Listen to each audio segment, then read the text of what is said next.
आरोग्य विभाग, वैद्यकीय विभाग या सगळ्याच विभागांना भ्रष्टाचाराने किती पोखरून काढलेला आहे।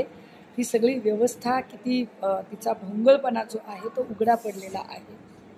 एक्साईज खात्याबद्दल तर न बोललेलं बरं, कारण जेव्हापासून सन्माननीय मुख्यमंत्रीपदावर शिंदे साहेब आणि त्यांचे 40 लोक सत्तेमध्ये बसलेले आहेत, विशेषतः शंभूराजे देसाईंनी एक्साईजचं खातं सांभाळलेलं आहे, तेव्हापासून नाशिक असेल, संभाजीनगर असेल किंवा पुणे परिसर असेल, या सगळ्या परिसरामध्ये सातत्याने ड्रग्जचे साठे सापडत आहेत। यावर आम्ही एक्साईजच्या माणसाला काय बोलावं? जी एक्साईजची व्यक्ती सभागृहामध्ये तंबाखू चोळत असते।